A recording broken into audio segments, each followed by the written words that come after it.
여러분 안녕하십니까? 하리다 방송의 남영신입니다. 하리다 방송은 하나님께서 한국인과 인류에게 주신 약속의 말씀을 소개하는 방송입니다. 그렇다고 어떤 특정 종교를 지향하는 방송은 아닙니다. 모든 사람에게 보편적으로 적용되는 하나님의 말씀을 소개할 따름입니다. 지금부터 제가 드리는 모든 말씀은 화면에 보여드리는 언약책을 지침으로 삼습니다. 여유 있는 분은 언약책을 과외 읽으시면서 제 말씀을 들으시면 크게 유익할 것입니다. 오늘 말씀의 제목은 빛의 일꾼들이 화해 시대를 열자입니다.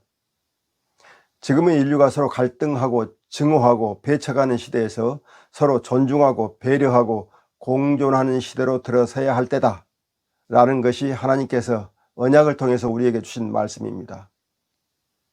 그러지 않으면 인류가 자멸하는 날이 올 것이라, 이게 하나님께서 경계하시는 말씀입니다. 그런데 인류 화해는 길이 멀고 아득합니다. 오히려 갈등이 더욱 증폭되고 국가 이기주의나 정치적 극단주의, 종교적 근본주의 이런 것들 때문에 인류의 미래가 불안해지고 있는 것이 사실입니다. 이에 보태어 인류의 과학 지식이 낳은 핵무기와 생화학무기, 또 무분별한 지구 착취로 인한 환경 재앙, 새로운 전염병의 발생, 이런 것들이 우리를 위협하고 있습니다. 하나님께서 주신 세상을 인류가 지금 망치고 있는 것이 아닌지 하는 생각이 듭니다. 이런 가운데서 우리 개인은 나름대로 자기의 탐욕과 자존심을 내세워 서로 미워하고 배척하고 차별하는 방법으로 갈등을 확대하고 있습니다. 우리가 이런 지옥 같은 삶의 터전을 과연 낙원으로 바꿀 수 있을까요? 내가 행복해지면 상대가 불행해지는 관계 속에서는 결코 평화나 안전이나 행복을 누릴 수 없을 것입니다. 인류가 짧은 기간에 엄청난 지적 성장을 이뤘지만 따지고 보면 자신의 행복보다는 불행해질 일만 골라서 한 것 같습니다. 나의 행복을 위해서 남을 불행에 빠뜨리는 것을 너무 당연하게 생각하고 있는 인류의 그런 사고방식에 문제가 있지 않나 생각됩니다.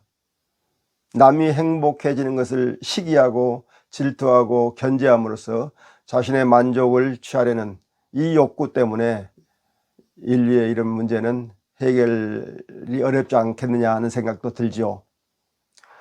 그러나 하나님께서는 우리에게 화해하라고, 공존하라고, 그런 길을 찾으라고 하십니다. 우리가 하나님의 이 명령을 따를 수 있겠습니까? 우리와 가까운 예를 한번 들어볼까요?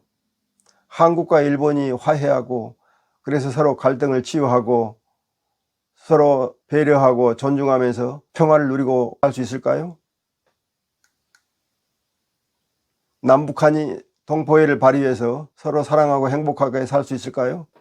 미국과 중국이 세계 재패를 위한 패권 다툼을 하지 않고 인류의 행복과 삶의 질을 높이기 위한 일로 서로 화해하고 협력하고 해낼 수 있을까요? 이런 거대 담론을 하기 시작하면 우리 개인은 정말 작아집니다. 우리가 할 수 있는 일이 아무것도 없는 것처럼 보입니다. 한편 우리가 좀 눈을 좁혀서 거대 담론을 하지 않고 우리 문제를 보더라도 사실 희망이 별로 보이지 않습니다. 자, 직장에서 상급자와 하급자의 갈등, 동업자와 사업하다가 일어나는 갈등, 대기업에게 기술 빼앗긴 중소기업 사장의 분노와 좌절, 백화점과 프랜차이즈 기업주의 갑질에 울분을 사기는 영세 사업자들, 가정에서 남편과 아내의 싸움, 부모와 자식 간의 싸움, 자녀들이 부모 재산을 좀 더 많이 가져가겠다고 다투는 일, 이웃과 서로 불편해서 일어난 싸움, 아파트 관리 문제로 인해서 일어난 갈등, 특히 경비원과 아파트 주민 사이의 이 갑질 문제, 우리 사회 도처에는 이런 갑질 문제를 비롯해서 강자의 횡포와 약자의 억울함이 묻어 있습니다. 그래서 얼마나 많은 괴로움을 겪고 있습니까? 거기에다가 또 국가 정책이 마음에 안 들어서 겪는 괴로움, 자기가 지지하지 않은 정파에 대한 증오심, 이게 또 하늘을 찌릅니다. 사랑을 명제로 삼고 모인 교회, 성당, 여기서 또 교인들끼리의 다툼, 서로 비난하고 갈등을 일으키는 일들, 교인과 성직자 사이의 갈등, 성직자와 성직자 사이에 서로 잘났다고 싸우는 거, 미워하고 무시하고 시기하는 거, 이런 사정을 전부 감안을 한다면 정말 인간에게는 화해라는 게 거의 불가능하지 않겠는가.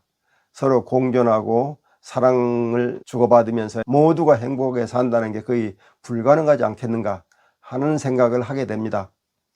그러나 하나님께서는 우리에게 화해하고 서로 행복하게 살으라고 얘기를 하셨어요. 그렇다면 하나님께서 우리가 할 수 없는 일을 시키지는 않았을 겁니다. 분명히 할 수 있는 방법을 저희들에게 주고 계실 거예요. 따라서 길이 있을 것이다. 하나님께서는 그 길을 이미 마련해 두고 계실 것이다. 우리가 노력해서 그 길을 찾아가면 된다 라는 믿음으로 이 일을 시작하고자 하는 것입니다. 그래서 이 계획을 추진하는 사람이 누구냐? 바로 여러분 빛의 일꾼들이다. 그래서 여러분들이 빛의 일꾼이 다 되시고 또 이 사업에 동참해 주시기를 바랍니다. 함께 합시다. 그러면 지금 화해의 일을 하는데 빛의 일꾼 개인들이 할 일이 뭔가 이걸 말씀드리겠습니다. 먼저 여러분들은 여러분들의 주위를 살펴보십시오. 여러분들의 잘못으로 인해서 다른 사람과 불화를 겪거나 갈등을 겪고 있지 않은가? 그런 일이 만약에 있다면 여러분들은 바로 이 문제를 해결하십시오. 여러분들이 갈등을 일으킨 사람이니까 상대방에 가서 미안하다, 사과한다, 용서해달라 하십시오. 자존심을 세울 필요가 없습니다. 그냥 가셔서 사과하십시오. 그래서 여러분들이 일으킨 분란이나 갈등이나 이거는 꼭 여러분들 스스로 해결을 하십시오. 그래야 빛의 일꾼입니다. 그래야 하나님의 자녀입니다. 그렇지 않으면 우리가 함께 갈 수가 없습니다. 근데 여러분이 다가가가지고 옛날 여차저차해서 내가 이랬는데 미안하다라고 사과를 했는데 상대방이 안 받아들이면 어떻게 하겠습니까? 네, 그럴 수가 충분히 있죠. 그럴 때는 여러분들이 저에게 도움을 요청하십시오. 그러면 제가 도울 수 있는 길을 찾아보겠습니다. 하나님께서 우리에게 지혜를 주실 거예요. 우리가 적극적으로 노력하면 결국은 상대방이 여러분의 사과를 받아들이고 여러분들에게 고마워하는 말을 하게 될 겁니다. 혹시 여러분이 오히려 억울함을 당하고 피해자인 경우가 있을 거예요. 그러면은 상대자, 가해자가 먼저 사과를 해야 되는데 피해자가 먼저 가서 너 사과해라 그럼 내가 받아줄 테니 이렇게 얘기하면 우습잖아요. 그래서 상대가 사과를 해줘야 되는데 이럴 경우에 그 얘기는 저에게 꼭 해주십시오. 아무개가 나에게 이러이러한 잘못을 저질러서 내가 지금 화가 나 있고 갈등이 있는데 저 친구가 나에게 사과할 생각이 없는 것 같다 라고 저에게 얘기를 해 주시면 어떻게 해서든지 그 사람이 사과할 수 있도록 한번 길을 열어 보겠습니다. 이제 화해의 날 행사에 대해서 제가 좀 설명드리겠습니다. 지역별로 화해의 날 행사를 하거나 전국적으로 화해의 날 행사를 하거나 이런 공개적으로 행사를 하면 그날에 맞춰서 사람들이 서로 우리 그날 화해하자 이런 말을 쉽게 할 수 있지 않겠어요? 그래서 저는 지역별로 날짜를 정해서 화해의 날 행사를 하고 또 한국 안에서 1년에 한 번 꼭 화해의 날 행사를 하고 싶어요. 그래서 전국적으로는 내년 10월 3일 날 대한민국의 화해의 날 행사를 하겠습니다.